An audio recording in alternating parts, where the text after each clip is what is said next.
Hola a todos y bienvenidos a esta entrevista con Juan Ramón Rayo. Si estáis viendo esto seguramente ya le conoceréis, de modo que sobran las introducciones y creo que podemos pasar directamente a las preguntas a nuestro entrevistado de hoy.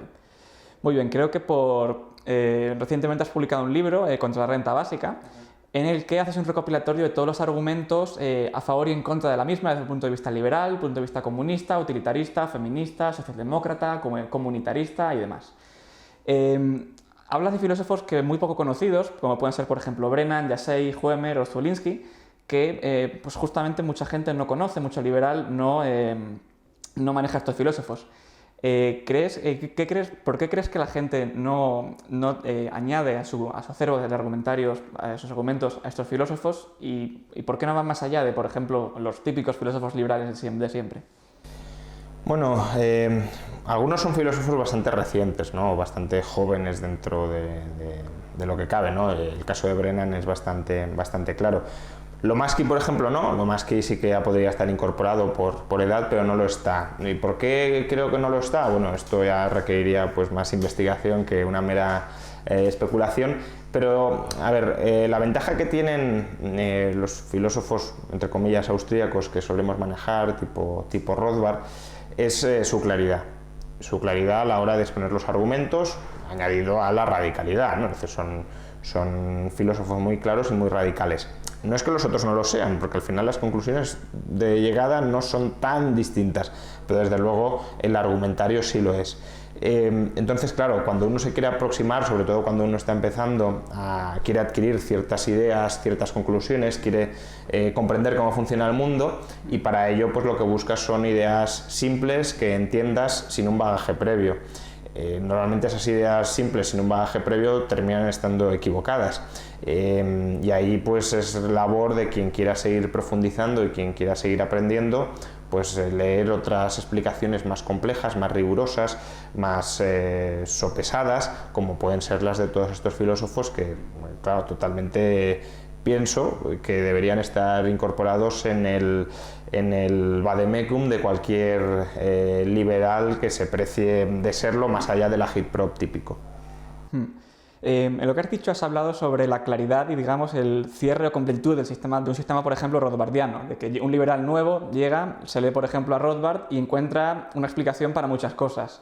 ¿Crees que esa simplicidad, digamos, puede llevar a muchos liberales a pensar que Rothbard o en general, algún filósofo en concreto o incluso pasa con Ayn Rand en muchos casos, es el cierre completo de un sistema, que no hay nada más allá, y eso puede llevar a una incomprensión de tanto el liberalismo en general como de los no liberales? Sí, totalmente. Es decir, al final, si tomamos a los autores como revelación, como verdad revelada, pues hay un problema, y es primero, todo lo que han dicho tiene que ser correcto, porque claro, si ya empiezas a decir no, se equivoca aquí o allá, pues al final las bases de su pensamiento también pueden estar equivocadas, ¿no? Es decir, estás poniendo en tela de juicio que tiene la verdad y que ha encontrado la verdad en todos los puntos. Y luego otro defecto, que no es el mismo, pero está ligado, es todo lo que este señor no ha tratado no interesa, porque si no lo trató, pues no tendrá relevancia o será algo insignificante para una tesis liberal. Y yo creo que ambos puntos son falaces, ¿no? Ni una persona puede cerrar un sistema en todos los campos, ni el sistema que él ha cerrado es el único sistema relevante, ¿no? Hay otras esferas de conocimiento que también hay que incorporarlas para ser un buen científico social, llamémoslo así. Entonces, bueno, pues sí, yo creo que es un peligro caer en la simplificación, porque es decir, una persona puede ser muy radical en sus planteamientos y muy enérgico en defenderlos. Siempre aconsejaría yo, manteniendo un cierto escepticismo de fondo, ¿no? Bueno, quizá te estás equivocando, pero uno puede hacerlo cuando tiene un buen bagaje detrás. Cuando no lo tienes y lo que únicamente tienes son casi consignas cogidas por alfileres, pues es totalmente imprudente hacerlo, y de ahí al dogmatismo, como yo no sé defender mi tesis frente a todos los ataques, porque mi tesis es al final una simplificación que no resiste muchos de esos ataques, pues una de dos: o abjuro absolutamente de lo que pensaba, lo cual tampoco tiene por qué ser la postura correcta, porque a lo mejor defendías lo correcto por argumentos equivocados, o directamente me enroco en esos argumentos y lo trato como si fuera, pues, ¿por qué tengo razón? Porque Rothbard lo decía, punto, vale, bien, pues hasta ahí. Muy bien. En el repaso argumental que hiciste en el libro, que has repasado no solo contra la renta básica, a fin de cuentas, eso es algo que has dicho varias veces, no es un libro solo contra la renta básica, sino además contra las filosofías antiliberales, podríamos decir. ¿Cuál es el argumento que crees que es el argumento más potente en contra del liberalismo y en contra de tus ideas en general? ¿Cuál es el argumento que estaría más cerca de hacerte dejar de mantener las ideas que mantienes? Bueno, esta pregunta ya me la habíais avanzado más o menos, o sea que he tenido tiempo para reflexionar sobre ella, no va a salir totalmente espontáneo. Si me dices cuál es del libro, ¿no? ¿Cuál es? Bueno, del libro o incluso fuera de él. Sí, pero bueno, voy a contestar con los dos porque creo que al final están un poco conectadas, ¿no? Si es del libro, yo creo que lo que se desprende al final de cuál es el argumento o el nexo en común del argumento antiliberal es la idea de querer construir utopías a costa de otros, de tener una visión del mundo que creas que es la visión del mundo auténtica, la revelada, la fetén para todos, y que haya que tratar de imponerla a los demás, porque además en muchos casos sin imponerse a los demás no consigues que funcione como a ti te gustaría que funcionara. Y yo creo que eso es lo que tienen en común todas las filosofías políticas, salvo el liberalismo, que va un paso más atrás y dice, no, la visión que en todo caso hay que imponer es la que no imponga ninguna a nadie y por tanto permita compatibilizar todas ellas partiendo de la cosmovisión que tenga cada cual. Si me preguntas cuál es el argumento más quizá importante o más rotundo contra el liberalismo, o la principal ventaja competitiva que tiene el Estado frente a una sociedad libre, esto es lo que estaba pensando un poco porque ya me habéis adelantado solo esta pregunta, yo creo que es la inmediatez que tiene el Estado para conseguir un fin. El liberalismo al final lo que te dice es, bueno, si tú quieres llegar a este punto de destino, solo puedes hacerlo respetando los derechos y las libertades de las personas. Y claro, eso acarrea, digámoslo económicamente, unos costes de transacción brutales, que en muchos casos, bueno, lo que decía Keynes de a largo plazo todos muertos, ¿no? Sí, a largo plazo lo lograremos, pero ¿a qué largo plazo? En cambio el Estado dice, no, yo a ti violo tus derechos, yo a ti te fuerzo a hacer esto, al otro, y lo consigo. No quizá eficientemente, pero sí eficazmente. Es decir, el Estado consigue el objetivo, sobre todo si no le importan los costes de oportunidad que ello tiene. Y yo diría que eso es lo que está detrás de casi todos los buenos argumentos que lo son en contra de muchos planteamientos liberales, ¿no? Pues, por ejemplo, la desigualdad o la pobreza en el tramo más desigual de la distribución de la renta. Bueno, el liberal puede decir, no te preocupes, que en 10-20 años esta gente estará muy bien. Ya, pero es que a mí dentro de 10-20 años no me interesa. O los bienes públicos. Es que sí que hay otras maneras sociales de llegar a acuerdos para proveer ciertos bienes y muy probablemente a largo plazo, a través de comunidades voluntarias, etcétera, se consiga proveer ciertos bienes que hoy mismo a lo mejor por descoordinación y por efectos polizón no podemos conseguir. Ya, pero es que a largo plazo no me interesa. O los monopolios, ¿no? Sí, sabemos que con innovaciones disruptivas, incluso los monopolios naturales más asentados, se pueden terminar rompiendo a largo plazo, pero sí, es a largo plazo, y a corto, ¿qué hacemos? Entonces, yo creo que detrás de todo este argumentario está ese deseo de inmediatez en imponer tus fines, y eso conecta un poco con la idea de querer realizar tu visión del mundo por la fuerza, porque claro, uno podría decir, no, tu visión del mundo, si quieres, promuévela, convence a la gente, te montas tu comuna, tu nuevo Jerusalén, y fantástico, ¿no? Pero la idea es, no, yo lo quiero montar ya, el paraíso, la tierra prometida, no soy como Moisés, no es que os quiera llevar a ella y no verla, sino la quiero ver, y la quiero ver ya, y para eso tengo que usar la fuerza. Y hombre, creo que ese punto tiene una cierta razonabilidad en algunos casos, ¿no? En el libro, por ejemplo, defiendo las rentas mínimas de inserción, que podría ser, oiga, si usted tiene ahí a un señor que se está muriendo de hambre y que no va a llegar a mañana, pues no me diga, no, a largo plazo esta gente no se va a morir de hambre, no, es que el problema es ahora y hay que darle una solución. Pero hay otros que una cosa es que yo salga perjudicado por no usar la violencia y otra que ese perjuicio que yo tenga y ese beneficio que otro tenga sea suficiente para justificar la conculcación de las libertades ajenas. En lo que has dicho has tocado el tema de los monopolios, de los bienes públicos, podemos hablar también de externalidades, información asimétrica y otros, digamos, de los conocidos como fallos de mercado. Se dice que primero de carrera de economía o de carreras similares te enseña que el mercado es bueno y segundo de carrera te enseña que el mercado también falla y que hay que intervenirlo. Entonces, todos estos argumentos forman un paquete argumental contra el liberalismo, digamos, o contra visiones próximas a lo que es el libre mercado, en lo que se dice que, dado que están todos estos problemas, hay que intervenir. La réplica liberal a esto suele ser, pero el Estado también falla, y entraría todo lo de la public choice. Y luego, otra réplica liberal podría ser, que creo que es la que desarrollas en una revolución liberal para España, es una visión histórica de análisis de ver si realmente estos problemas se dan, cómo se resuelven y pues, si el mercado puede efectivamente hacerlo o no. Entonces, ¿qué les dirías a los que dicen que el liberalismo es una entelequia porque tiene fallos de mercado por todas partes? Bueno, a ver, yo los fallos de mercado me gusta llamar los fallos de coordinación, ¿no? Tanto para quienes, a lo mejor desde posiciones muy liberales, ortodoxas, dicen que no hay fallos de mercado, como desde quienes quieren imputar al mercado los fallos qua mercado, ¿no? Cuando son fallos de coordinación humana, y sistemas de coordinación humana los hay diversos, el mercado es uno de ellos y por tanto hay fallos de coordinación dentro del mercado. El Estado es otro sistema de coordinación coactiva que también tiene fallos y por tanto también hay fallos de mercado, de Estado, y todo ello forman parte de una categoría más amplia que son fallos o problemas de coordinación para llegar a fines que sean mutuamente beneficiosos.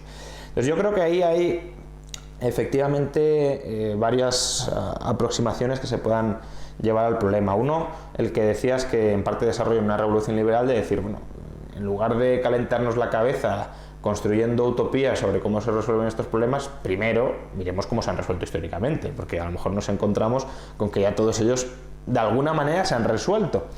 Esa es una. Luego otra es destacar efectivamente que el mercado tiene fallos, ¿no? Lo que dice Arnold Kling de sí, el mercado falla, pero el Estado falla más. Entonces, no me promuevas un fallo más gordo para solventar otro fallo que existe, pero es de los que conocemos el menor posible. Y creo que una tercera, que también en parte lo hago en una revolución liberal, quizá no tanto como debería, porque es un libro entre académico y divulgativo, pero es decir, cuando se le imputan fallos al mercado también es, yo no digo que no los tenga, pero muchos de los fallos que se le imputan es por una concepción muy estrecha de lo que es el mercado. Y eso, por ejemplo, lo puedes ver en el artículo de Arrow en contra del mercado sanitario, donde dice, no, bueno, es que hay otros mecanismos aparte del precio, aparte del mecanismo de precios, para resolver los problemas de coordinación, ¿no? Hay otras instituciones que te pueden solventar la información asimétrica, que no necesariamente pasen por el Estado. Claro, aquí un liberal dice, bueno, ¿y por qué entendemos el mercado únicamente como la coordinación vía sistema de precios y no lo vemos como un sistema más amplio de cooperación voluntaria donde emergen otras instituciones espontáneamente, el orden espontáneo de Hayek, que complementan la institución porque es otra institución de los precios y que conjuntamente permiten resolver ese problema de coordinación de la mejor manera conocida hasta ese momento? Y yo creo que entendiendo así el mercado, es decir, entendiendo el funcionamiento de las copropiedades privadas, entendiendo el funcionamiento de la negociación entre partes y de la entrada también de los jueces como mediadores dentro de los conflictos que emergen en el mercado, ¿no? Muchas veces también reducimos jueces, Estado, intervencionismo, cuando en verdad va más allá. Entendiendo todo esto, no digo que los fallos de mercado desaparezcan, es decir, que las descoordinaciones en el mercado desaparezcan, ni mucho menos, pero muchas de las que inmediatamente se imputan, no, esto es un fallo, ¿no? Es decir, esta concepción expansiva de los fallos de mercado sí desaparece bastante. Bueno, cambiamos ahora un poco de tema. Hablemos ahora sobre la conocida como escuela austríaca. Aquí en España eres uno de sus máximos exponentes y si tuvieses que exponerle a alguien qué es la escuela austríaca, qué es lo que alguien que sepa un poco de economía, pero le dices explicarle qué es la escuela austríaca, qué tiene de diferente, qué aporta, ¿qué es lo que le dirías? No, yo realmente la escuela austríaca es más una tradición de pensamiento que al final ha terminado convergiendo con muchas de las cosas que hoy la academia defiende y que tampoco es que tenga una entidad clarísimamente diferenciada frente a otras, ¿no? Porque cuando uno se pone a repasar pues cuáles son los grandes puntos o los grandes aspectos de la escuela austríaca, casi todos en gran medida han sido incorporados por el mainstream, lo cual está fantástico, ¿no? Es decir, yo creo que mucha gente a lo mejor, o muchos austríacos, pueden escuchar esta frase con horror. Yo creo que es algo de lo que deberíamos sentirnos orgullosos, que históricamente muchas de las ideas que hayamos desarrollado en esta tradición al final se hayan convertido en pensamiento común, ¿no? Y pensamiento común después de someterlas a crítica, a debate, etc. Entonces, bueno, ¿qué es la escuela austríaca? Pues es, bueno, esta tradición de pensamiento que empieza con Menger, que parte del subjetivismo, que parte del marginalismo y que combina estos dos aspectos, subjetivismo y marginalismo, como herramientas base del análisis de la economía, y al cual se le añade, pues si lo queremos, el individualismo metodológico, es decir, que al final es de donde deriva el subjetivismo y el marginalismo, ¿no? Porque no hay subjetivismo y marginalismo holista.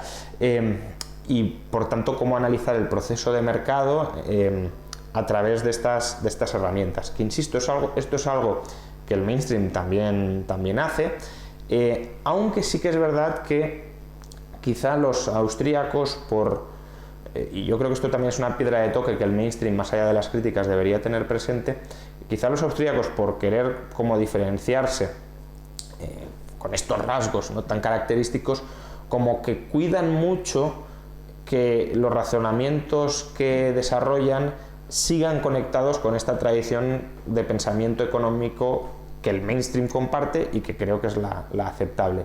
Y tengo la sensación de que muchas veces muchos economistas no austríacos como que se olvidan de estos fundamentos y siguen desarrollando a partir de otros sin tratar de ligarlo esto con la realidad, con estas premisas básicas. Luego, a partir de ahí, la escuela austríaca se ha desarrollado en muchas cosas y esas no todas están incorporadas en el mainstream, ¿no? Y al final, pues como casi que se han terminado fusionando con lo que era el núcleo original de la escuela austríaca. Y quizá por deformación profesional, pues ¿qué me toca? Pues me tocan temas de liquidez, temas de teoría del capital, entendiendo el capital como un proceso de coordinación intertemporal entre demandantes y oferentes, y que eso se realiza a través de la inversión productiva. Entonces, estas ideas, la concepción del dinero, la concepción del crédito, la concepción de la banca, la concepción de la estructura de capital, esto sí que creo que está muy mal incorporado en el mainstream, pero que no es realmente incompatible. Hay autores como Perry Merlin, por ejemplo, que, bueno, tampoco es que sean ortodoxia mainstream, pero que sí están mucho más dentro de la tradición del mainstream, que lo están intentando hacer y encaja bastante bien o razonablemente bien. Lo que pasa que ahí pues también beben de otras influencias que también confluyen en parte con los austríacos, como puede ser el keynesianismo, ¿no? La concepción de la gente que tienen de la gente intencional que tiene Keynes no es tan distinta de la que tienen los austríacos, y es decir, ahí hay puntos de confluencia que todavía no se han adoptado popularmente en la academia, y donde creo que los austríacos sí tenemos una batalla que dar. Y ya luego, por último, quizá, que es también bastante distintivo y esto ya bastante más criticado, una metodología que no me estoy refiriendo a que nada se pueda falsar y que todo sea a priori, pero sí una metodología que hace mucho hincapié en el realismo y que intenta, quizá precisamente por ese realismo en el fondo, también ser realista en las formas, es decir, tratar de explicar la economía de tal manera que sea comprensible prácticamente para cualquier agente a través de razonamientos y a través del uso de la lógica verbal, y no tanto a través de la formalización matemática, que no es que sea ni mucho menos anti-austríaca, pero bueno, no se ha desarrollado dentro de esta tradición, y creo que en parte es por esto, ¿no? por querer mantener esta tradición de oralidad y de realismo en las formas que también ha caracterizado históricamente a los austríacos. Sin embargo, históricamente se han emitido una serie de críticas contra la escuela austríaca, incluso por parte de liberales. Por ejemplo, Bryan Caplan tiene toda una crítica extensa a la escuela austríaca, y sí parece que haya ciertos puntos, al menos, en los que quizá no ahora, pero sí históricamente, y quizá se tenga todavía una imagen de la escuela austríaca antigua con esos fallos, que le han dado pues una imagen de una escuela de gente que intenta deducir la economía desde el sofá. ¿Cuáles serían estos errores que históricamente puede haber cometido, o en los que pueden haber caído algunos austríacos, que han llevado esta imagen de la escuela austríaca como una escuela de metafísicos idos de madre? Sí, bueno, esto sería errores de metodología, ¿no? De método, porque los errores que apunta Kaplan van mucho más allá, ¿no? Son errores también de conclusiones. Bueno, pues claro que los austríacos se han equivocado, si es que eso es normal, todo quien no se ha equivocado, qué tradición de pensamiento no se ha equivocado. La cuestión no es no equivocarse, es cuando te equivocas rectificar e incorporar las críticas válidas que te hacen. Y quizá aquí se hayan juntado las dos cosas, ¿no? Es decir, por un lado, y esto también liga un poco con lo que hemos comentado antes de ideas muy simples, sinaristas, que al final se convierten en un sistema cerrado que se autorreivindica. Quizá muchos austríacos no han querido incorporar las críticas porque han terminado pergeñando un sistema demasiado simple para entender la realidad, porque es el sistema simple que puedes pergeñar desde el sofá. Es decir, desde el sofá se pueden hacer cosas, no digo que no. Es decir, mucha gente también dice, no, desde el sofá no se puede hacer nada. No, desde el sofá puedes deducir muchas cosas. Una vez ya tienes cierto conocimiento del mundo, claro. Lo que no puedes es un niño al que encierres en una habitación que no ha tenido contacto con nada de la realidad, deducir todo el sistema económico a priorístico. Pero que una vez tienes cierto trato con el mundo y tienes cierto conocimiento inductivamente aprendido, desde el sofá se pueden hacer muchísimas cosas. Ahora, es una estructura muy básica la que terminas logrando desde el sofá y en todo caso que puede estar equivocada también. Entonces, como no se ha querido ir más allá, no sé si porque con esto ya aquí habría que hablar mucho, ¿no? De si la escuela austríaca, es decir, ¿qué entienden por escuela austríaca muchos? Si lo entienden instrumentalmente como una herramienta para un contenido político, es decir, la escuela austríaca me da unas claves de lucha política y con estas claves ya me basta y por tanto no necesito desarrollar más, o si lo entienden, por ejemplo, como la George Mason, como lo entiendo yo, como un programa de investigación académico de no, vamos a intentar incrementar nuestro conocimiento del mundo, ¿no? Entonces, sobre todo si lo entiendes como una herramienta política a favor del liberalismo, pues claro, tienes ya las 4 ideas clave que desarrollas desde el sofá, que además es bastante fácil de exponer en las tertulias o incluso en el simplificado debate político, y no hace falta desarrollar más. Y esas ideas a lo mejor son no falsables, en el sentido de que son un modelo lo suficientemente general como para que no requiera falsación, pero claro, tú no te puedes quedar ahí, porque es decir, tú puedes empezar a decir, si sucede esto, pasa lo otro, si sucede aquello, pasa aquello otro. Entonces tienes al final toda una serie de if-thens, de sí entonces, sí entonces, sí entonces, que vale, a lo mejor son todos ciertos, pero ¿cuál es el que encaja con la realidad que estás queriendo explicar? Y con qué intensidad esto que has deducido se manifiesta en la realidad, ¿no? Porque a lo mejor se manifiesta pero es absolutamente irrelevante. Entonces, eso que puedes deducir desde el sofá es este corpus muy general y que es útil para mucha gente, que es en lo que se han quedado muchos austríacos tradicionales, y todo eso creo que lleva a una posición de apriorismo extremo, ¿no? Tal como lo definía Rothbard, de todo esto es cierto por necesidad, no hace falta comprobar nada, no hace falta investigar más allá, y cualquiera que se oponga a esto es que es tonto. Con lo cual, claro, ya el que lo expone adopta una visión muy dogmática, ¿no? Bueno, que es al final en lo que han caído muchos austríacos, ¿no? Incluso en las formas, del escepticismo hayekiano al tú eres tonto y no me entiendes y por tanto dejamos aquí la discusión, ¿no? Yo creo que todos más o menos tenemos nombres en la cabeza de autores austríacos que recurren a ello, pero porque claro, si tú tienes unas herramientas, ¿no? Lo que dice Buffett de que para quien tiene un martillo todos son clavos, pues si tienes unas herramientas sencillas, todo intentas encajarlo ahí y no intentas ir más allá, contradecirlo, porque a lo mejor, aunque no refutas la tesis principal, sí amplías horizontes, sí la complementas, y bueno, todo eso es lo que creo que ha hecho de la escuela austríaca una especie de búnker, en muchos casos, en el que muchos están cómodos y por tanto del que muchos no quieren salir, cuando claro que hay que salir y hay que discutir y hay que debatir y hay que hacer falsación en un sentido amplio dentro de la academia. Uno de la piedra angular de lo que es la escuela austríaca, o al menos desde Mises, viene a ser lo que se conoce como praxeología, el estudio de la acción humana. Para mucha gente, básicamente la crítica fundamental es que la praxeología no es válida, es pseudocientífica y por tanto, como la escuela austríaca está construida sobre eso, la escuela austríaca no vale. Una réplica de esto, y me gustaría que me dijeses cuán de acuerdo estás con ella, es que los principios de la microeconomía que se aprenden en cualquier universidad se plantean normalmente por los economistas como cosas que se deducen empíricamente mientras que los austríacos plantean exactamente los mismos principios de partida, pero dicen que se deducen a partir de la razón o de la estructura del pensamiento humana, por así decirlo. ¿Qué opinarías de esta visión de lo que es la praxeología y qué conexión ves, si es que hay alguna, con la teoría de juegos, por ejemplo? Sí, a ver, yo creo que es obvio que muchas cosas se pueden deducir. De hecho, los métodos que emplean muchos economistas parten de la deducción, planteamiento de hipótesis y posterior verificación de esas hipótesis. Pero al final, incluso lo que se aprende en principios de microeconomía no deja de ser bastante a priori, porque toda la crítica, que en realidad tampoco es crítica, es cómo relajar los supuestos firmes que se mantenían de la economía conductual, por ejemplo, pues lo que estaban diciendo esta gente es: ustedes aquí tienen, y esto no a los austríacos, sino al mainstream, ustedes aquí se han montado una torre de marfil y no están viendo cómo actúa realmente el ser humano en sociedad o al tomar decisiones para sí mismo. Entonces, no me planteen decisiones de Homo economicus ultramecanizado y alejado del Homo agens real, sino que observen, analicen, experimenten con la realidad, ¿no?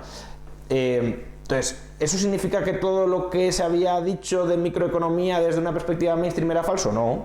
Y lo mismo con los austríacos. Por lo tanto, creo que aquí también hay bastante de simplificación en la crítica a la escuela austríaca. No digo porque que no tenga la escuela austríaca parte de responsabilidad al haber facilitado esa crítica simplificada, convirtiéndose en muchos casos en el muñeco de paja que habían construido los críticos de la escuela austríaca. En el caso de la praxeología, es un término que está tan en desuso que parece una marcianada, ¿no? Porque, claro, dice, no, yo soy praxeólogo, y eso dónde se estudia, ¿no? Y además que muchos austríacos, creo, tampoco tienen demasiado claro cuál es la diferencia entre praxeología y economía. Y me da la sensación de que ni siquiera Mises tenía muy clara cuál era esa diferencia entre praxeología y economía. Entonces, claro, si todo el mundo te llama economista y tú dices, no, yo economista no, praxeólogo, ya estás como diciendo, no, yo soy distinto a ti y me quiero diferenciar. ¿Por qué? No, porque no quiero meterme en tu grupo. Entonces ya casi que te estás automarginando tú. Aún así, yo sí que creo que hay, bueno, si queremos hacer una interpretación generosa de la praxeología, y se puede hacer, tampoco hay por qué hacer interpretaciones generosas, interpretaciones dañinas o críticas de todo el mundo. Si uno puede intentar entender al autor en su contexto y tratar de compatibilizarlo con tus ideas, no veo por qué no hay que hacerlo. Se debe hacer con todos, incluso con Marx o Keynes, que podemos pensar que están en el extremo opuesto. Yo creo que se puede hacer una interpretación generosa de la praxeología. Entonces, ¿la praxeología tiene sentido tratarla o estudiarla como una ciencia similar a la economía pero distinta de la economía? Sí, de hecho, bueno, creo que sí. De hecho, podemos tener la praxeología como género y la economía como especie, ¿no? En concreto, yo lo que suelo, esto es una hipótesis de trabajo, es decir, no es nada tampoco muy serio, pero que creo que sí que tiene sentido. Es decir, yo creo que se puede analizar la acción humana, que es el objeto de estudio de la praxeología, se puede analizar desde dos ángulos. Si es individual o es grupal, es decir, individualismo metodológico u holismo metodológico, los dos se pueden combinar según el ámbito o el objeto de estudio. Y luego si es acción cooperativa o acción no cooperativa, acción voluntaria o acción coactiva. Entonces yo creo que la economía estudia la acción humana del individuo, del agente individual, del agente intencional en sus interacciones voluntarias. Es verdad que también estudia el intervencionismo, el socialismo, pero cuando lo estudia la economía es como algo externo, ¿no? Es decir, yo estoy aquí en el mercado haciendo transacciones, me intervienen y esta cooperación pues se distorsiona, y estudiamos la distorsión con respecto al punto por defecto que es la cooperación voluntaria. Y luego jugando con esto, creo que hay otros campos de estudio, ¿no? Por ejemplo, la public choice sería la lógica de la acción individual a través de herramientas coactivas, ¿no? La lógica del burócrata, del político, actuando desde el Estado, no voluntariamente, sino utilizando la potestad coactiva. Y eso modifica absolutamente las cuestiones de incentivos y de información, que son las claves de la acción humana.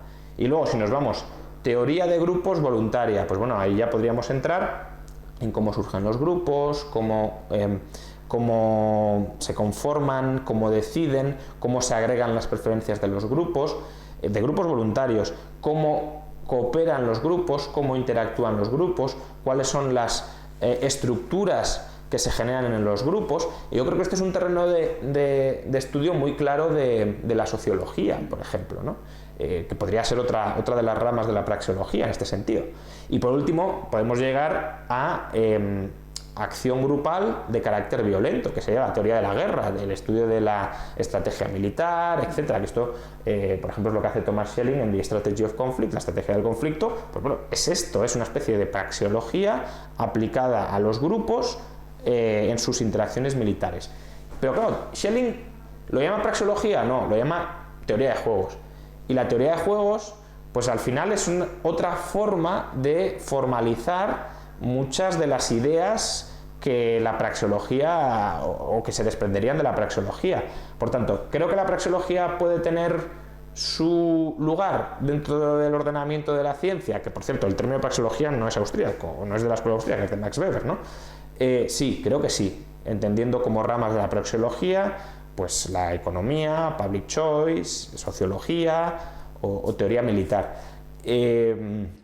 Es decir, sería como un esquema de, digamos, para entender lo que son las ciencias sociales, pero luego dentro de ellas hay que rellenarlas con contenido empírico dentro de cada... Sí, claro. Poder hacer predicciones, modelos y... Efectivamente, sí, es que praxeología no necesariamente es todo a priori, ni mucho menos. Obviamente hay muchas cosas que se pueden sacar a priori.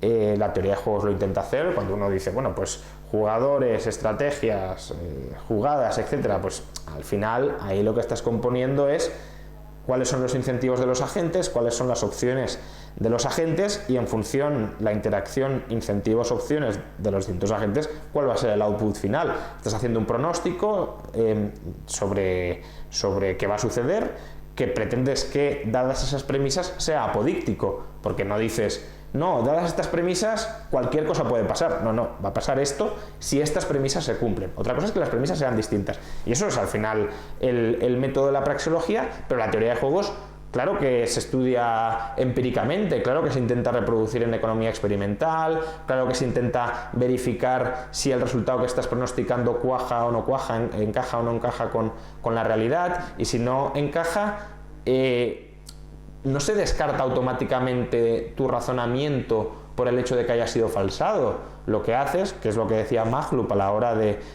entender el método austríaco, dices, bueno, pues a lo mejor es que las premisas que yo he establecido no encajan con la realidad, a lo mejor es que hay otros elementos que no he considerado en el modelo que habría que incorporar en el modelo, y entonces después de que se te haya encendido la luz roja de yo he pronosticado esto y no encaja, vas viendo por qué no encaja. No necesariamente es decir, no, si no encaja todo está mal, ¿no? Habrá alguna cosa probablemente que esté mal, pero a lo mejor el resto no.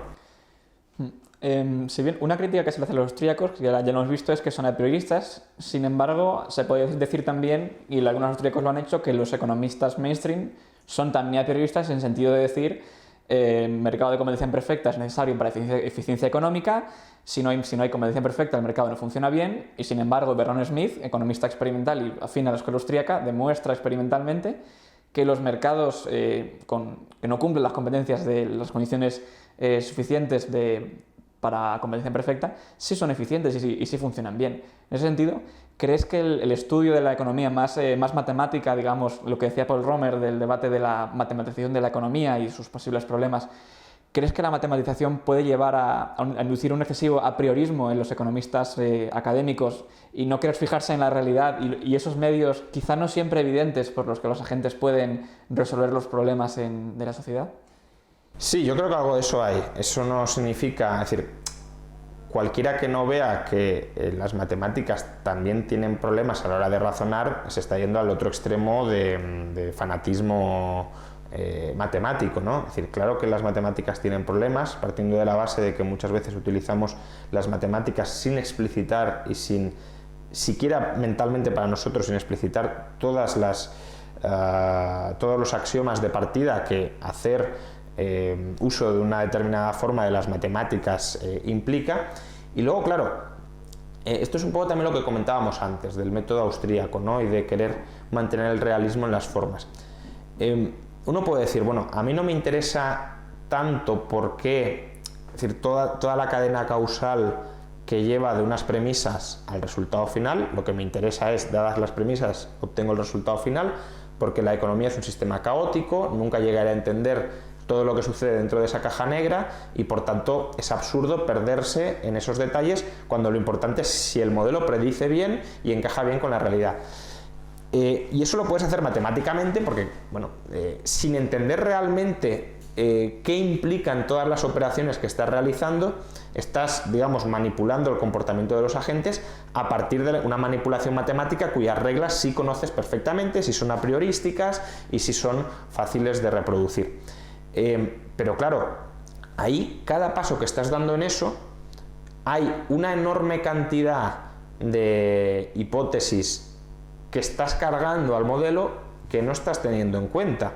Y por eso pues, se dice, bueno, pues volvamos el modelo más complejo, ¿no? Añadámosle más matemáticas. Y se puede hacer, claro que se puede hacer. Pero que si el científico eso lo pierde de vista, y es fácil, creo, perderlo de vista cuando te metes en la matematización, pues al final te puede salir un modelo también muy malo. El austríaco también corre ese peligro, digamos, pero como estás referenciando continuamente todo tu razonamiento, al menos así deberías estar haciéndolo, a la realidad, casi estás haciendo, o se debería estar haciendo una falsación continua y un estudio empírico continuo de cada supuesto que estás haciendo, ¿no? Y entonces, por ejemplo, en el tema de los mercados de competencia imperfecta, pues claro, es que cuando tienes mercados de competencia imperfecta que funcionan claramente tan bien, Google, por ejemplo, ¿no? Dices, bueno, matemáticamente me sale una cosa, pero la realidad sale otra. Entonces, ¿por qué sale otra? El austríaco que tenga una cierta apertura de miras y que efectivamente no se quede solo en el sofá radicalmente, irá viendo, bueno, pues a ver, a la conclusión esta llego porque asumo esto, ¿no? Porque creo que las empresas pequeñitas compiten y terminan, pues por competencia y precio de aceptación, terminan equiparando precio con coste medio y con coste marginal. Vale, pero esto es la vara de medir de la eficiencia, o a lo mejor en determinadas partes de vida de la empresa la medición de la eficiencia debería ser otra, como la capacidad para desarrollar productos, para aunar talento, para coordinar talento, que no tienen las empresas pequeñas y que casi por definición no lo pueden tener. Entonces, claro, esta serie de ideas que, por supuesto, se pueden incorporar matemáticamente, pero que si tú te quedas en el modelo matemático, en las reglas matemáticas que has trazado desde el principio y te limitas a trabajar con eso y no sales a la realidad, porque las matemáticas sí son de sofá, pues es mucho más difícil de incorporar. Es decir, que sorprendentemente estarías diciendo que en ciertos aspectos y al menos ciertos austríacos son más empíricos que ciertos economistas académicos. Es que en el origen la escuela austríaca es así. Es decir, es que Menger su teoría de precios la desarrolla porque era periodista en la bolsa de Viena. Y dice, claro, él empieza a mirar cómo se formaban los precios de las acciones. Dice, es que claro, esto no tiene nada que ver con Adam Smith, con Ricardo, que eso sí era una abstracción completa y una modelización completa desligada de la realidad. Entonces empieza a pensar por qué, y viendo eso pues llega a la utilidad marginal decreciente, etc.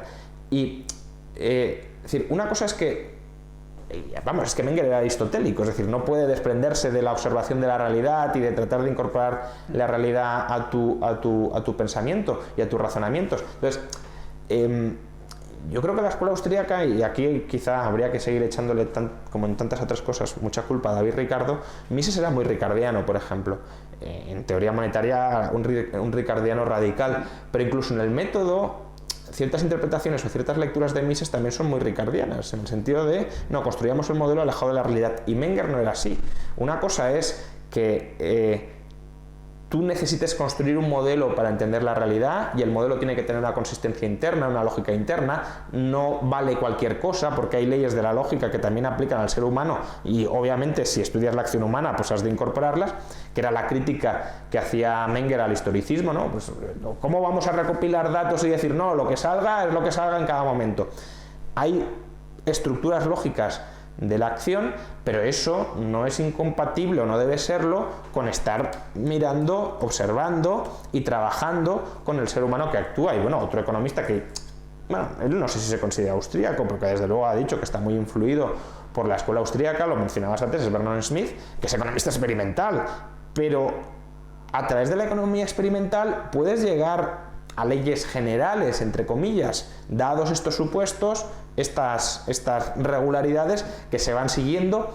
Pero ¿por qué se siguen? ¿Es todo casualidad o hay alguna estructura subyacente que lo explica? Y eso es lo que la economía a priori debe intentar descubrir y formalizar, pero nunca desligándose, obviamente, del objeto de estudio, que es la realidad. Muy bien, ya para cerrar este bloque de preguntas, una última más, volvamos a Rothbard, pensador que has mencionado antes. Y Rothbard, por ejemplo, se le considera uno de los padres de lo que se ha venido a llamar austrolibertarismo, o la unión entre liberalismo y escuela austríaca.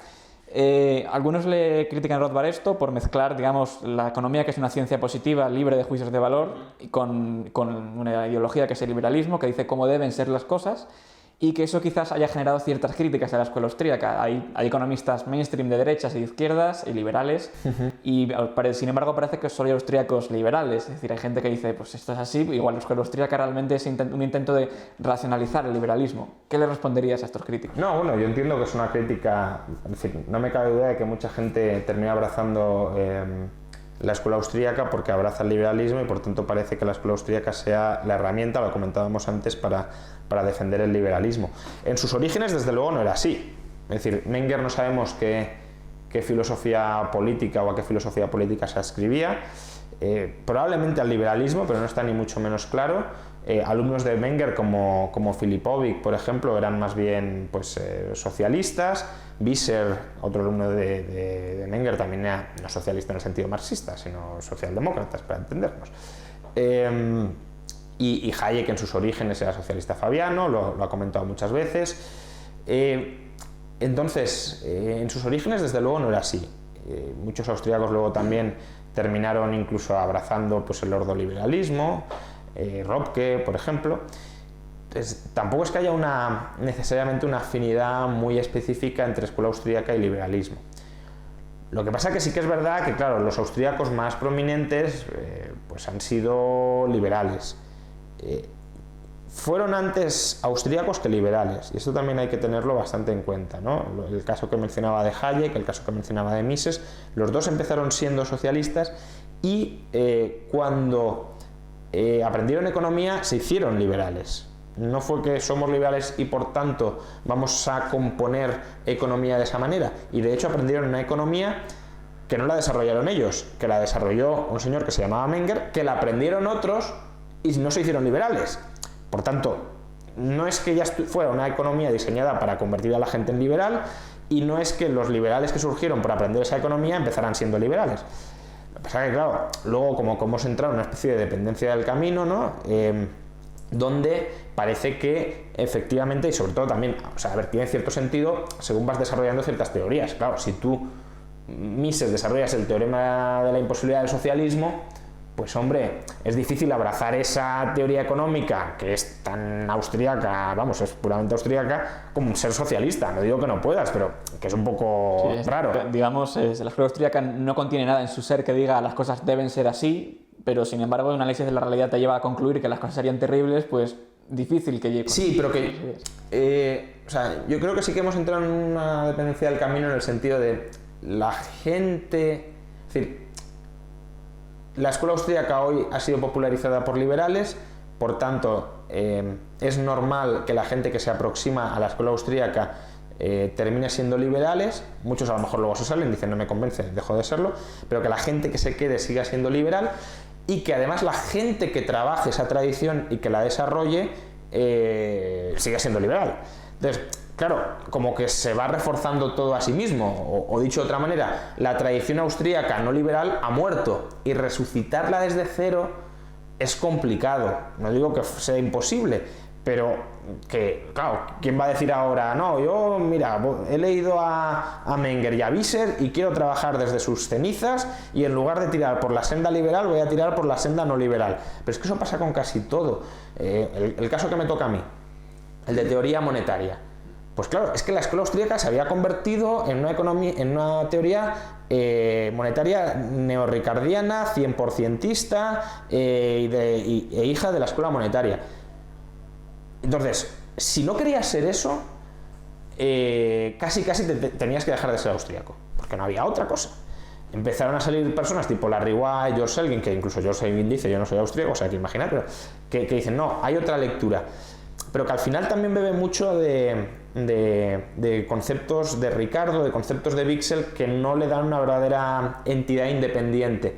Y tuvo que salir un señor que es ultramarginal, etcétera, que dice, no, yo voy a trabajar desde cero con lo que dejó Menger para desarrollar una tradición austríaca que no sea 100%ista y que entienda la banca como realmente funciona, que es Santa Alfequete y la visión de la liquidez. Entonces, a partir de ahí ya sí que se ha podido desarrollar otra idea, que es perfectamente compatible con Menger. Entonces, si uno hubiese hecho este planteamiento de entrada, podría haber dicho, no, la escuela austríaca es una escuela creada expresamente para imponer el coeficiente de caja del 100%, porque es que lo parecía.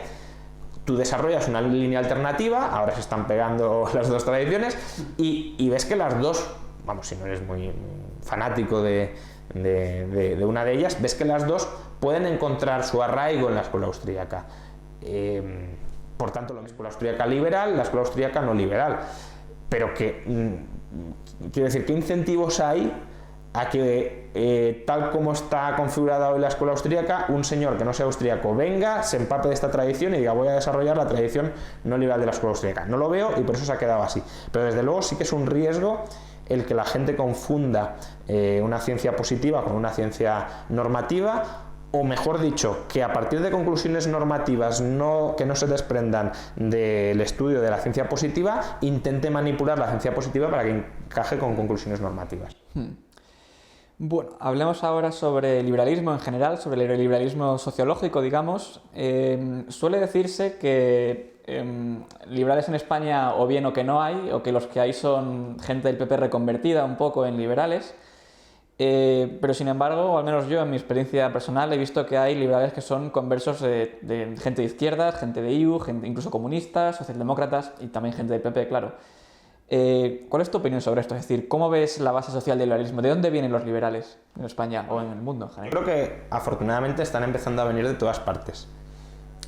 Quizá en un principio si vinieran más del entorno del PP, no lo sé, pero eso también tiene cierta lógica. Si por lo que sea el liberalismo se empieza a desarrollar ahí, todos los que primero vendrán de ahí, ¿no? Es decir, esto es como los procesos migratorios, que todos en un pueblo, todos los inmigrantes vienen del mismo pueblo extranjero. ¿Por qué? Porque se les empieza a comunicar, se les empieza a decir, aquí estarás bien, vente, y las redes de contactos son las que había y por tanto tiene sentido que sea así.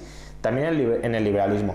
Hoy en día, desde luego no es así. Si uno se va, por ejemplo, a Santiago de Compostela con el profesor Miguel Ancho Bastos, todos los liberales que hay allí eran comunistas, y comunistas además de la ala dura, o independentistas gallegos, etcétera. No tiene nada que ver con el PP, todo lo contrario.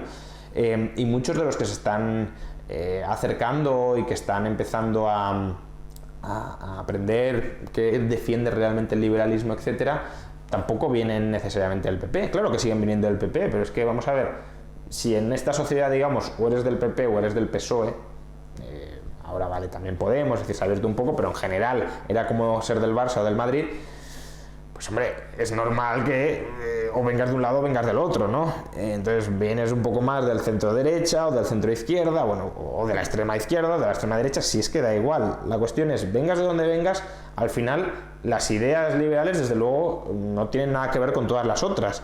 Y una cosa es tu origen, y te puede haber picado la curiosidad por el liberalismo, pues por lo que sea. En el PP normalmente es por el liberalismo económico, porque el discurso tradicional era, bueno, bajaremos impuestos, la empresa privada no es el demonio, etcétera. Y claro, dices, bueno, pues a ver, si, tirando de este hilo, ¿dónde llego? Pero es que uno puede llegar por otras vías, pues por la libertad de drogas, y desde luego si llega por la libertad de drogas, por el PP no va a llegar, porque es todo lo contrario. O puede llegar por la libertad sexual, por ejemplo, que tampoco va a llegar por el PP. Entonces, se puede llegar de muchas vías. El problema es, como decía, que hasta hace un tiempo sí que es verdad que estaba sesgado hacia el PP, pero porque al final, decir, la gente que venía era del liberalismo económico, la gente a la que atraían era del liberalismo económico, a lo mejor esta gente que era liberal pero no era del todo liberal en aspectos no económicos, pues repelía a gente que sí que hubiese podido ser liberal, tanto en aspectos no económicos como económicos, y de nuevo se entró en una especie de dependencia del camino, ¿no? Es decir, pues se ha seguido así y así vamos a seguir. Y yo creo que también es tarea de los liberales, que no somos solo liberales en lo económico, tratar de ampliar el espectro de defensa de la libertad, porque al final la libertad es una frase que a mí no me gusta mucho, pero la libertad sí es única. Otra cosa es que no siempre que prevalezcan unas libertades tengan que prevalecer las otras, pero el motivo para defender la libertad es el mismo en todos los casos. Esa dependencia del camino que comentabas es lo que creo que ha hecho que históricamente o recientemente se le adscriba al liberalismo como que está en la derecha, que es una ideología de derechas, en parte también igual por el énfasis en las libertades económicas. Sin embargo, parece que también hay liberales de izquierdas y que realmente la escala que deberíamos ver es Estado o Estado menos Estado e izquierda-derecha, es decir, que el liberalismo es una alternativa a una visión estatal de izquierdas o de derechas, en vez de ser una ideología de derechas. Y quizá eso genera un poco de incomprensión entre la gente que no es tan liberal, que ve a los liberales como una especie de gente como extremistas de derechas, de alguna manera. Es que depende cómo defendamos izquierda y derecha, ese es el tema fundamental. Si definiéramos derecha como diversidad, que es lo que hace, por ejemplo, Cohen-Ledin, pues bueno, sí que uno podría decir que el liberalismo es de derechas. Lo que pasa que, claro, normalmente no se entiende derecha así, al contrario, derecha en muchos casos se entiende por uniformidad autocrática prácticamente, ¿no? Entonces, depende de lo que entendamos por izquierda y derecha. El liberalismo es verdad que en ese eje tiene muy mal encaje, y la muestra más clara es que pues según qué discurso manejes te pueden decir eres de extrema izquierda, y según qué otro discurso manejes te pueden decir eres de extrema derecha. Yo, por ejemplo, cuando hablo de libertad migratoria, pues parece que me digan, ¿te has convertido al comunismo? Tal. Dice, bueno, pues ¿qué tiene eso que ver, no? Entonces, si uno no me conoce y solo me escucha hablar de libertad migratoria o de libertad de drogas, etcétera, pues dirá, este señor es de izquierdas. Si uno no me conoce y me escucha hablar de libertad de empresa, etcétera, dirá, este señor seguro que es de derechas, entendiendo derecha por conservadurismo. Pero realmente ni uno ni el otro.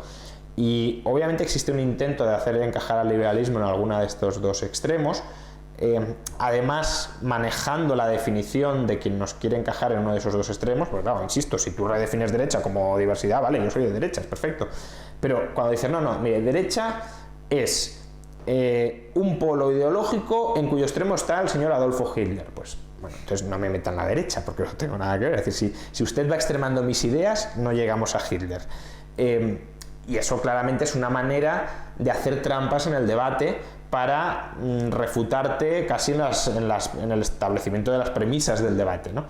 Entonces sí, bueno, es un peligro que te quieran encasillar en alguna de estas ideas. Yo creo que al final las etiquetas son útiles para simplificar o para dar una toma de posición inicial, pero el abuso de las etiquetas es un desastre. Tú, digamos, este es mi catálogo de ideas, debatamos cada una de ellas en concreto, no me diga, no, usted está equivocado en todo porque el 51% de sus ideas son más compatibles con la derecha y por tanto, como la derecha está equivocada, el 49% restante también. ¿De qué estamos hablando? En tu caso en concreto, ¿cómo llegaste a las ideas del liberalismo? Sí, bueno, yo llegué un poco por lo que a lo mejor algunos entenderán como derecha, aunque tampoco, yo creo que no, pero bueno, en algunos aspectos sí, ¿no? Pero no en otros, que es básicamente porque, bueno, a mí siempre, desde bastante pequeño me interesaba la economía. La primera tertulia económica que hubo en España, y que después copiaron prácticamente todas las emisoras, fue La Linterna de la Economía, que se hacía todos los días a las 8 de la tarde, que dirigía Federico Jiménez Los Santos, y donde iban pues personas razonablemente liberales, ¿no? Muchos de los cuales siguen hoy ligados de alguna manera al pensamiento liberal. Y ahí pues básicamente empezaron a tumbar pues ideas muy establecidas en sociedad, pues que los impuestos son buenos, que el gasto público es bueno, que si hay una crisis tienes que aumentar el gasto, que si liberalizas el mercado laboral va a ser explotación masiva. Y a ver, yo no es que alguna vez me hubiesen convencido esas ideas, pero tampoco encontraba una réplica muy clara, y aquí pues empezó a sonar nuevas ideas interesantes. Y luego, bueno, pues había, esto fue cuando empezó a nacer Libertad Digital en realidad, y Libertad Digital empezó a organizar unos chats para debatir, para plantear preguntas. Y bueno, yendo a esos chats conocí al que luego creó liberalismo.org, Daniel Rodríguez Herrera, y me envió el libro La economía en una lección. Estoy hablando de un margen a lo mejor de 4 o 5 meses, no es que estuviese 2 años con la linterna de la economía, no, o sea, fue todo bastante rápido. Y sí, leer La economía en una lección fue un cambio brutal, ¿no? Porque al fin y al cabo, cuando escuchas la radio, pues sí, ideas que a lo mejor son contrarias al pensamiento establecido, pues te las tumban, pero siempre son razonamientos muy escuetos y no muy sofisticados. Pero leer La economía en una lección de Henry Hazlitt sí que fue un shock, porque incluso ideas que a lo mejor se estaban defendiendo en esa tertulia las tumbaba, y las tumbaba además con una claridad conceptual, con un sentido común tan apabullante, que dije, esto es magnífico. Y a partir de ahí, pues claro, dije, bueno, Hazlitt, ¿con quién liga? Pues liga con Hayek. Hayek, ¿con quién liga? Liga con Mises Institute. Tienes la etapa de imbuirte en ideas del Mises Institute, que algunas están muy bien. El Mises Institute ha hecho una labor magnífica en términos de recopilar y de rescatar libros antiguos y biblioteca que estaba en desuso. La biblioteca de Rothbard pues la ha colgado prácticamente en internet. Y luego a partir de ahí, pues claro, ya vas conectando con otras ramas que no sean tan dogmáticas, digamos, como el Mises Institute. Pero básicamente el trayecto fue ese, ¿no? Al final yo creo que es encontrar autores que sean buenos, que sean claros y que sean mínimamente rigurosos a la hora de exponer las ideas. ¿Cómo llegas a ellos? Pues yo creo que eso ya casi es más bien casualidad. Pero desde luego llegar a ellos es lo importante, y el autor con el que empecé verdaderamente a interesarme fue Henry Hazlitt. Y después de Henry Hazlitt, hasta la actualidad, tu pensamiento económico, quizá también ideológico, filosófico, ha experimentado cambios, supongo, vamos. ¿Dividirías este cambio en etapas, y qué pensadores te habrían influido en cada una de ellas, o más bien ha sido algo continuo en el tiempo? No, bueno, a ver, es que también depende de en qué campo nos movamos, ¿no? No es lo mismo filosofía política que banca, por ejemplo, ¿no? Que a lo mejor son dos de los campos en los que más he estado leyendo, pues, en mi vida académica, ¿no? En banca, pues sí, claro, tienes la parte más 100%ista, digamos, donde pues me influyó muchísimo Huerta de Soto, fundamentalmente, más que incluso Rothbard. De hecho, a Rothbard en ese caso me parecía bastante menos claro que Huerta de Soto. Huerta de Soto es un libro de Dinero, Crédito Bancario y Ciclos Económicos. Creo que es un libro muy completo a la hora de entender o de tratar de entender muchas cosas que explica. Es un libro que además incluso ahora sigo recomendando en algunos capítulos para entender bien, pues, la estructura de capital, por ejemplo. Pero posteriormente a ese libro, pues claro, empiezas a ver cómo funciona realmente la banca, empiezas a leer a otros autores, por ejemplo aquí José Ignacio del Castillo o Antal Fekete, clarísimamente, y juntando estos autores con reflexiones personales que vas haciendo, observación del mercado que vas haciendo, estudio de los mercados financieros más allá de una teoría previa, sino, bueno, cómo operan, ¿no? Y dices, bueno, es que esto realmente no encaja, ¿no? Esto no tiene tanta solidez como aparentaba. Entonces, pues ya vas a una visión mucho más, pues, llamémosle teoría de la liquidez, visión de la liquidez, escuela neobancaria, me da igual como lo queramos llamar, del funcionamiento de la banca y de los mercados financieros. En filosofía política, pues bueno, sí, claro, yo creo que todo el mundo tiene una... Bueno, no, todo el mundo no, pero que es un proceso bastante extendido, bastante común. Pues empiezas con Hayek, ¿no? Órdenes espontáneos, estado limitado, etc. Luego pasas a la postura rothbardiana, ya sea con Hoppe, con el propio Rothbard. Al final los vas leyendo a todos a la vez y no sabes la idea esta de dónde la cogiste, etc. Y bueno, ahí yo creo que adquieres una postura radicalmente antiestado, que bueno, creo que en gran medida mantengo, lo que pasa que mucho más matizada, claro. Y luego, pues, conforme te vas dando cuenta también de que o no todas las críticas están justificadas, o a lo mejor algunas críticas que hacen es peor el remedio que la enfermedad, etcétera, pues también vas avanzando hacia otros autores, ¿no? Y todos los que pues estudio o analizo o cito en el último libro, creo que en general todos son muy influyentes, ¿no? El movimiento, la corriente Bleeding Heart Libertarians, Michael Huemer, que no se inserta exactamente ahí, pero bueno, está en la órbita al final, y que todos esos te permiten dar un soporte intelectual, quizá a muchas de las conclusiones a las que has llegado a través de Rothbard, que tampoco son de Rothbard, son de la tradición anarquista y libertaria muy anterior a Rothbard, que lo que hace Rothbard es rescatarlas y sistematizarlas, y todo ese pensamiento que insisto, es propio de la tradición estadounidense, pues sistematizarlas con argumentos filosóficos ya más claros y más sólidos. Continuando con esto, ¿cuáles señalarías que han sido tus errores más sonados, tus mayores cambios de opinión que has tenido? Bueno, uno está claro que es el 100%. O sea, estoy pensando en errores teóricos, porque errores de pronóstico, pues también, ¿no? Es decir, yo, por ejemplo, el libro Una alternativa liberal para España, el prólogo mismo, ¿no? Es decir, yo creo que es incluso la primera página, empiezo diciendo: no tengo claro que España pueda evitar la quiebra, incluso con todas las intervenciones que pueda haber, ¿no? Bueno, eso está claro que es un error bastante gordo. Aunque también es verdad que si no hubiese habido intervenciones España habría quebrado, pero que sí que era evitable la quiebra y probablemente no valore en su justa medida la capacidad, la pólvora que todavía tenían pues, el Banco Central Europeo, etcétera, para rescatar, ¿no? Errores teóricos, pues está el tema del 100% y muchas de las cosas que giraban en torno al 100%. Luego incluso la misma concepción de los tipos de interés, como tipos de interés de preferencia temporal pura, por ejemplo. Es una visión, yo creo, bastante pobre de los tipos de interés. Luego, bueno, pues claro, cuando estás estudiando, esto que más que errores, a lo mejor son posturas que adoptas con un conocimiento muy precario, ¿no? Tampoco diría esto fue una postura mía muy mantenida, pues bueno, es casi una moda, digámoslo así, ¿no? Pues negar que haya fallos del mercado, ¿no? También todos en algún momento, todos no, pero muchos liberales también en algún momento lo han hecho. Tratar de analizar también todos los problemas de la coordinación social como problemas de acción individual, dejando de lado la acción grupal y la coordinación dentro de los grupos y los grupos como agente que también interactúa y que tiene su función, ¿no? Por ejemplo, dejar de lado todo el tema de la propiedad privada comunal.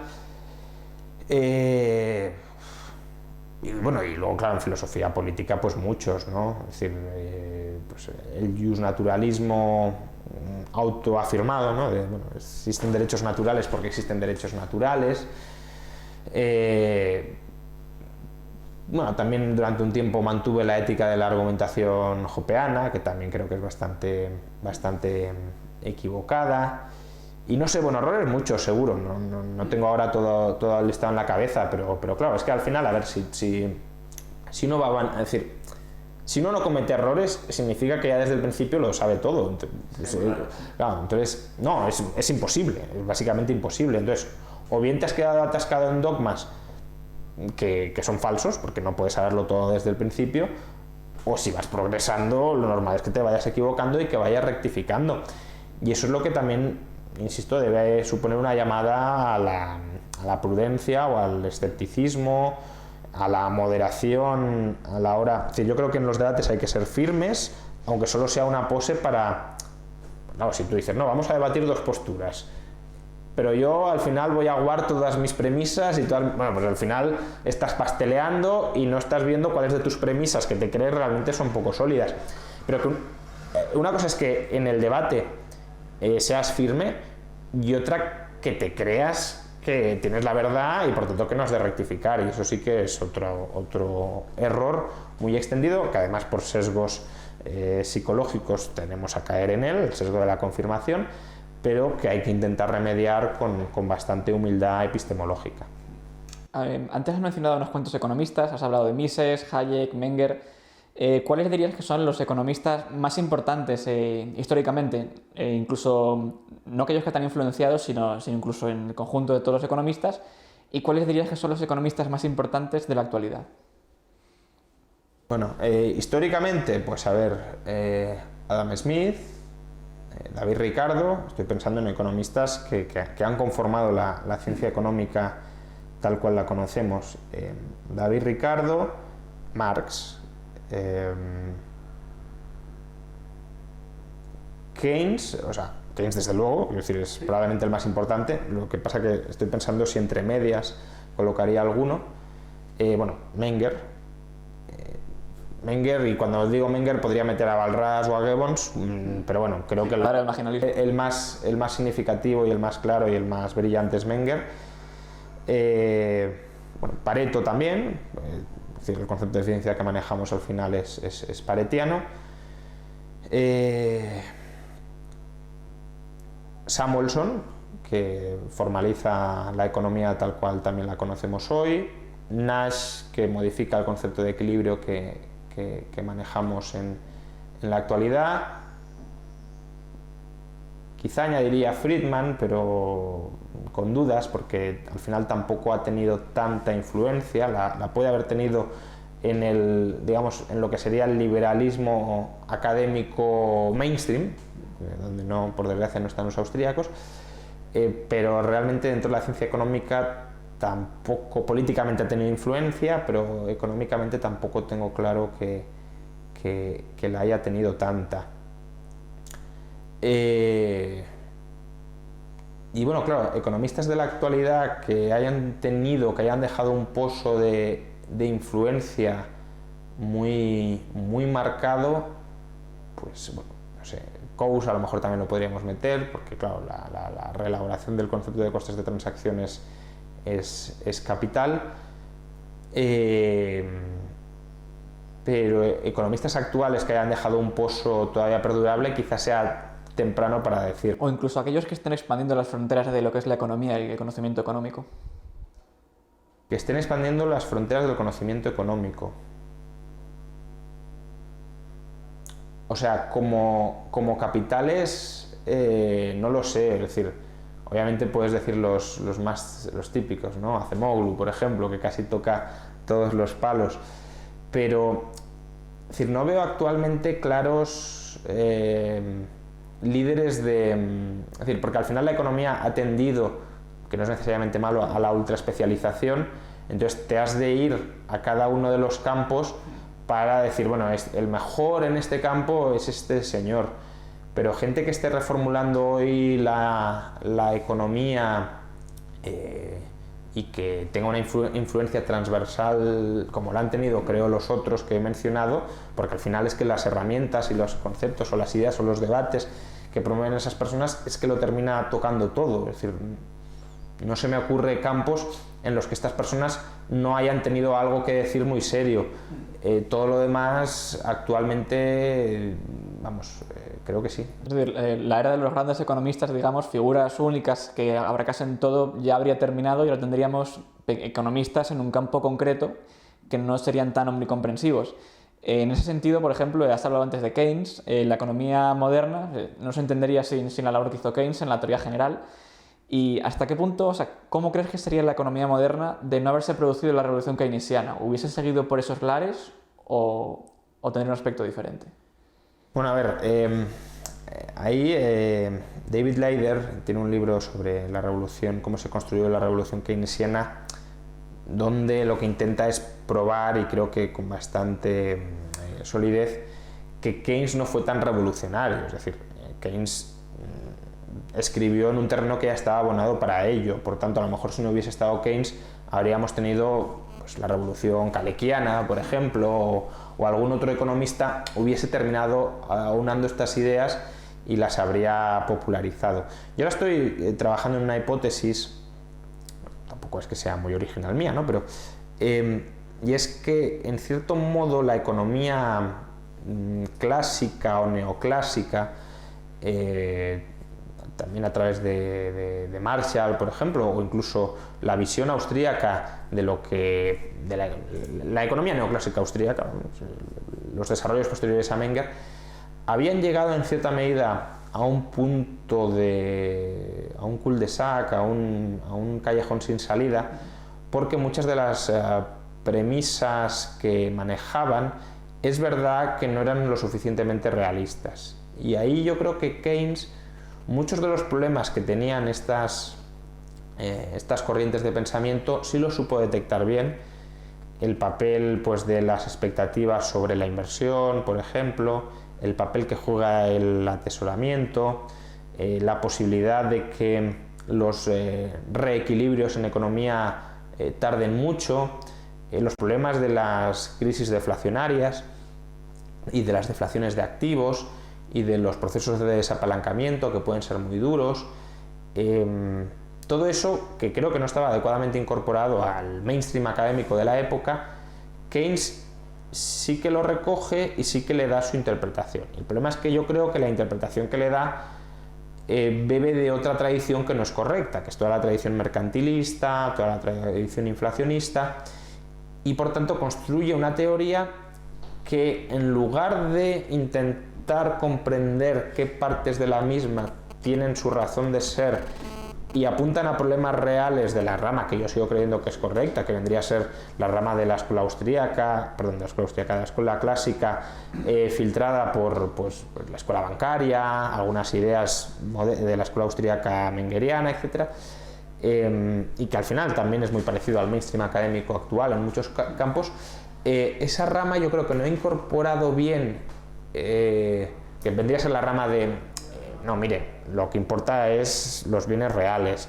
El dinero influye, pero el dinero no tiene un poder absoluto, o el crédito no tiene un poder absoluto para hacerlo todo. La ley de SEI es cierta, aunque no es cierta tal como la interpretó Keynes. Entonces, esa rama yo creo que muchas de las críticas keynesianas pertinentes no las ha resuelto adecuadamente. Y por eso Keynes no es que triunfara, que casi estaba orientado a que lo hiciera, es que barrió y dejó la ciencia económica sin prácticamente otra alternativa que esa. Y eso sí que creo que es mucho más significativo que el hecho de que hubiese una revolución keynesiana, un cambio de paradigma keynesiano, porque eso, insisto, estaba ya el ambiente trabajado para ello, pero es que no fue un cambio de paradigma, es que fue la monopolización de todos los paradigmas, salvo quizá el marxismo y poco más. Y la escuela austríaca quedó reducida a una marginalidad absoluta, porque incluso Hayek dejó de escribir de economía, se deprimió el hombre, y hay que trabajar en eso, y algunos estamos intentando trabajar en eso. Sobre esto justamente, como economista, decidiste, tras terminar la carrera y el doctorado, en vez de seguir un curso más típico, más tradicional, de dar clases en la universidad, publicar artículos y demás, decidiste enfocarte por una parte a la divulgación en diversos medios, también en tu blog personal, y luego por otra parte, aparte de libros, en algunos posts del blog, a intentar teorizar un poco más sobre economía. ¿Por qué elegiste esta vía y no la más tradicional? Bueno, eso es un poco también circunstancias personales que se dan. Es decir, a mí me hubiese... Bueno, y de hecho tampoco es que renuncie a ello, de hecho ojalá en el futuro sea así, sí que me gustaría dar clase más asentadamente en la universidad, ¿no? y hacerlo pues más tradicionalmente. Lo que pasa es que, bueno, cuando yo terminé la carrera tampoco había una opción muy clara para ello.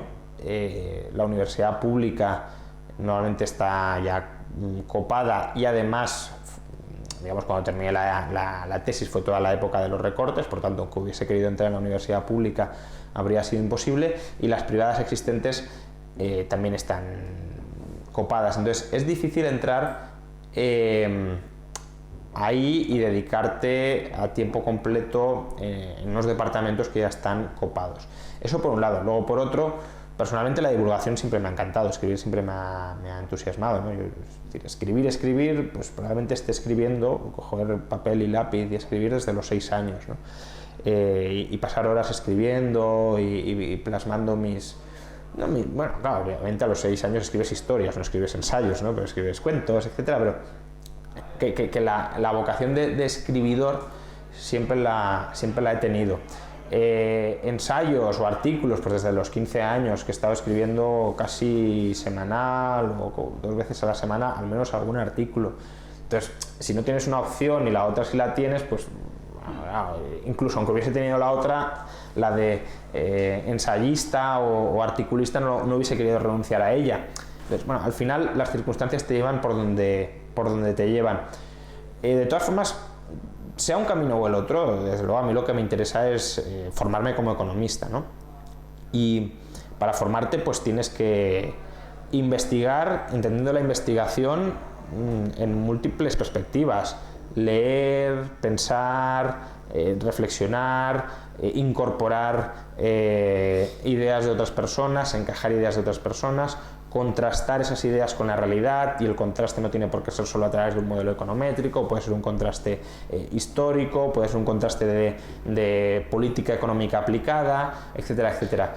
Y entonces hay muchos circuitos para formarte. Uno es el académico tradicional, otros creo que pueden ser más heterodoxos y que quizá no sean tan rigurosos en el sentido de tan... el académico está muy automatizado, ¿no? Es decir, los pasos que has de seguir han sido supervisados por mucha gente, es decir, hay muchos metodólogos que han pensado sobre ellos, que los han perfilado, que los han trabajado, que los han intentado mejorar. Entonces, como que ese método te ofrece más garantías, y que métodos alternativos a lo mejor no sean tan sólidos o no estén tan blindados y puedas pensar que se te puede colar cualquier cosa. Pero bueno, al final, tratando de mantener un cierto rigor intelectual, una cierta apertura de miras y no quedarte descolgado pues de lo que se está avanzando, de lo que se está pensando, yo creo que también se puede llegar a una comprensión y una formación íntegra de la economía a través de otros métodos, como pueden ser escribir libros, y al escribir libros leer prácticamente sobre todo lo que se ha escrito en ese campo, ¿no? Hablábamos antes de Keynes. Incluso hoy a Keynes se le cita por la teoría general, y Keynes también ha publicado papers, pero nadie va a citar los papers salvo cuando es una cuestión de interpretar lo que Keynes dice en la teoría general. ¿Keynes hubiese podido ser Keynes sin la teoría general y escribiendo papers desde la universidad? Yo creo que no, porque sí que es verdad que el giro incluso lingüístico conceptual que introduce Keynes, aunque estaban, digamos, las premisas colocadas o las ideas clave colocadas, estaban suficientemente dispersas como para que trabajando individualmente sobre ellas no hubiese habido un cambio de paradigma. Entonces, para eso se necesitaba un libro que hilara todas las ideas. Y yo creo que el ejercicio de escribir libros que mire la transversalidad del conocimiento económico y que no tienda solo a una ultraespecialización aislada del resto de vasos comunicantes, que es la comprensión de la realidad económica, sigue siendo una herramienta muy valiosa y muy importante.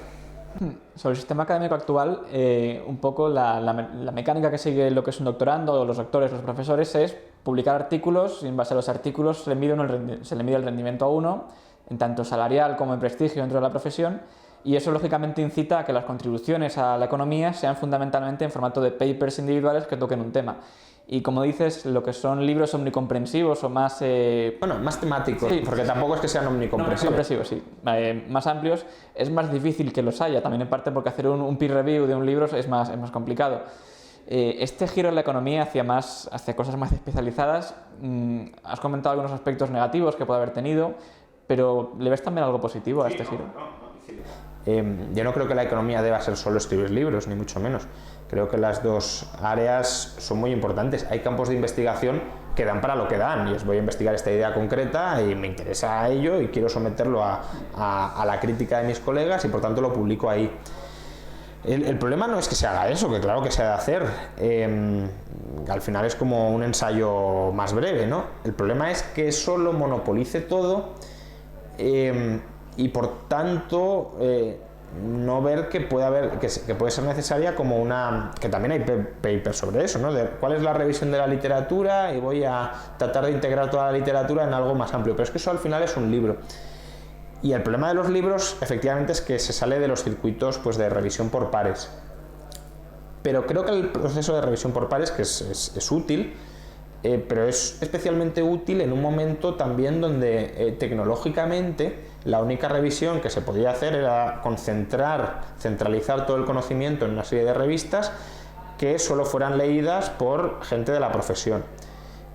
Y está bien que se pueda seguir haciendo eso, pero claro, cuando la rigidez metodológica aquí yo creo que también es negativa en el sentido de hoy la revisión ya no es por pares, es por múltiplos, ¿no? Es decir, tú publicas algo en internet y te lo está revisando todo el mundo. Que es obviamente que te lo revise gente que no sea profesional no te da garantías de que el contenido sea bueno, pero la postura quizá exquisita de decir, no, o publicas esto en una revista que yo vaya a leer, o aunque lo tenga a un clic y tenga 20 minutos libres para leérmelo y para hacerte una crítica, no lo voy a hacer y voy a considerar que te equivocas. Esa exquisitez yo creo que también es negativa, porque al final lo que tiene que haber es un diálogo entre profesionales. Si tú conoces que una persona ha escrito algo bueno, ya sea porque te ha llegado a tus oídos, porque otra persona en la que confías, cuya valía le reconoces, se lo ha leído por lo que sea y te dice, oye, que es de calidad, míratelo. El decir, no, si no se ajusta a este procedimiento, que además es un procedimiento que tenía mucha más lógica antes del que tiene ahora cuando se quiere monopolizar, pues tampoco me parece una postura razonable. Y ya para terminar, algunas últimas preguntas. Una, por ejemplo, has escrito libros sobre la crisis, varios, recopilaciones de artículos. Has escrito sobre caminos para salir de la crisis. Has escrito también libros sobre cómo intentar reformar España hacia un sistema más liberal. Y finalmente has escrito también contra la teoría general de Keynes, contra la teoría monetaria moderna, la MMT, y finalmente contra la renta básica. ¿Cuáles serían los siguientes libros en este camino? Bueno, ahora estoy reescribiendo el libro contra Keynes, porque en cierta medida, es una reescritura completa, es decir, no es que añada alguna cosilla, sino que ya directamente estoy cogiendo los capítulos y los estoy volviendo a escribir desde cero, porque es más rápido que tratar de añadir algún párrafo o cambiar alguna cosa de lo que hay escrito. Incluso la estructura sale mucho más ágil si lo reescribes entero. Y bueno, hacía falta, intuitivamente pensaba que no, lo que recordaba del libro de Keynes que había escrito en 2011, más o menos, pero no, ahora que lo estoy revisando, porque la intención es traducirlo al inglés, hacía falta una muy potente revisión, incorporando pensamientos de Keynes anteriores a la teoría general, incorporando pensamientos posteriores de Keynes a la teoría general, incorporando visiones de otros keynesianos, interpretando la teoría general e incluso mejorando las críticas que se hacían, tratando también de buscar nuevos puntos en común. Yo creo que es un libro que va a ser bastante distinto del otro y que es un libro muy pertinente para un economista como yo, que se quiere versar en teoría monetaria, aunque le interesen muchos otros ámbitos, y de hecho escribo sobre muchas otras cosas que no son teoría monetaria, porque para mí escribir un libro es meterte en un proyecto de investigación. Entonces, si dices, quiero investigar sobre esto, pues la manera de imponerme el trabajo para más o menos manejarlo es escribir un libro sobre eso, y lee, por tanto, todo eso para poder escribirlo. Entonces, no escribo solo sobre teoría monetaria porque soy curioso en otros campos y me gusta investigarlos y me gusta profundizar, y la manera de hacerlo es escribir libros. Entonces, después del de Keynes, pues no lo sé. Yo tengo siempre 7 u 8 libros pensados y no sé por el cual me voy a lanzar. Quiero escribir esto más o menos a corto plazo, ¿no? A medio, más bien, porque a corto es difícil. Quiero escribir un libro contra la teoría monetaria de Mises, contra la teoría del dinero y de los medios fiduciarios de Mises. Quiero también escribir una crítica al monetarismo, sobre todo a la rama friedmanita del monetarismo. Otro libro que me gustaría escribir, si encuentro fuentes, porque tampoco son tan abundantes por desgracia, es no una crítica, sino una reflexión sobre el paraíso de los países nórdicos, si verdaderamente es como nos lo pintan o no, porque obviamente esto es algo a investigar y que a lo mejor yo mismo cambio mis ideas preconcebidas conforme investigue, pero muchas de las cosas que sí que ya he investigado preliminarmente son muy distintos a como nos lo suelen contar, y las explicaciones que se suelen dar porque son ricos no son las adecuadas para explicar por qué lo son. Otros libros que me gustaría escribir, tampoco a muy largo plazo, pues una crítica al marxismo, más que al marxismo, al capital, porque el marxismo, claro, tendrías que dedicar toda tu vida para criticarlo, pero sí al capital. una crítica ya no a la teoría marxista, sino a la aplicación, es decir, una crítica al funcionamiento de los sistemas socialistas, del socialismo real, que vaya más allá de Mises, ¿no?, del teorema de la imposibilidad del socialismo. Y también un estudio económico, también me interesaría mucho hacerlo, un estudio económico del fascismo, es decir, ¿qué defendía el fascismo económicamente? Es decir, si nos dicen usted es fascista, bueno, a ver, ¿a qué se refiere por esto? ¿Que sus ideas no son socialistas? Pues no, no es esto, ¿no? El fascismo tenía sus ideas, tenía sus principios filosóficos, tenía sus derivadas económicas, era una filosofía política y una cierta teoría económica que, por el hecho de que hoy haya desaparecido, porque como tal está muerta, no hay filósofos fascistas de cabecera, no hay economistas fascistas de cabecera, no significa que no se pueda hacer una labor de historiográfica de ver cuáles sean las bases de ese pensamiento. Y una pregunta más, como has dicho antes, estás activo, muy activo en las redes, escribes en diversos medios y también tienes una fuerte presencia en la red social Twitter. En esta red mantienes importantes debates con gente principalmente, digamos, antiliberal y les rebates en muchas ocasiones los mismos argumentos, críticas contra el liberalismo. Y una pregunta aquí que creo que es pertinente es que en general, si uno estudia un poco a esa gente, esas críticas, principalmente critican no a lo que sería su enemigo sociológico tradicional, que sería el conservadurismo, sino que se centran principalmente en los poquitos liberales que no tienen apenas influencia política, se centran principalmente en ellos, el famoso LED de Twitter. ¿Por qué esta fijación de cierta izquierda con los liberales? ¿Es que el liberalismo les da más miedo o es que el conservadurismo está ideológicamente vacío o intelectualmente vacío? Bueno, yo creo que hoy en España hay pensadores liberales que nos podrán parecer, bueno, no a mí, pero a los no liberales les podrán parecer equivocados o incluso hábiles manipuladores, pero desde luego les tendrán que reconocer que tienen ideas y que más o menos las están transmitiendo. Entonces, eso es un peligro porque disputa la hegemonía, ¿no? La hegemonía cultural, la hegemonía ideológica y la hegemonía política. Y que además es gente, en muchos casos, que no se conforman con repetir lo que hay, sino que está empezando a leer a la izquierda, a tratar de comprender a la izquierda, a tratar de refutar a la izquierda, y eso yo creo que ha de dar miedo. No creo que ninguno con dos dedos de frente piense que a corto o medio plazo se les puede disputar la hegemonía, es absurdo, y no tienen ese miedo de nos vais a comer, pero desde luego sí que te ha de inquietar que desde abajo te estén comiendo, es decir, que cojan tus obras de referencia y digan, no, esto está mal, esto está mal, esto está mal, porque es que entonces tus bases se están rompiendo, y si tus bases se rompen, te queda ya solo la propaganda o la divulgación, por no usar un término peyorativo, que has usado para divulgar esas bases. Entonces, eso en el liberalismo más o menos sí existe, de manera también muy amateur, en cierta medida, porque somos muy poquitos, pero en el conservadurismo yo creo que claramente no existe. Es decir, hoy no hay pensadores en España, conservadores. En Estados Unidos sí hay más, pero en España no hay pensadores conservadores de cabecera que digan, me voy a oponer a la izquierda, conociendo bien a la izquierda, yendo a sus bases doctrinales, refutándolas. Al final, el conservadurismo en España apela mucho al instinto, ¿no? Es decir, esto está mal porque te causa repulsa y por tanto te has de oponer porque te causa repulsa, y al final, como te causa repulsa y se la causa a muchos, aceptamos la idea democrática de que el consenso prevalece, y como nos molesta a muchos, lo prohibimos o no lo aprobamos. Pero no hay un pensamiento conservador verdaderamente desarrollado, más allá de alguna excepción. Y claro, yo creo que eso sí que es más difícil verlo como una amenaza, porque es que está marchitando por sí mismo, y en muchos casos incluso el conservadurismo ha terminado aceptando muchas de las ideas básicas de la izquierda, pero vestidas con reaccionarismo. Y ya para terminar, una última pregunta. Si alguien quisiese entender exactamente cómo ves el mundo, por qué dices lo que dices y demás, ¿qué libros o qué artículos les recomendarías que leyesen? ¿Qué 5 o 6 o...? ¿Míos? No, en general. También incluyendo los tuyos. Sí, bueno, a ver, voy a aprovechar la pregunta para hacer un poco de explicación de cómo creo que se deberían leer mis libros, los publicados hasta la fecha, porque creo que puede ser útil. Yo creo que se puede empezar, aunque suene raro, por contra la renta básica, porque ahí hay una explicación de la filosofía política del liberalismo y por qué se diferencia de otras filosofías políticas. Luego se puede ir al liberalismo no es pecado, que es la teoría económica que pueden manejar los liberales para defender la economía de libre mercado.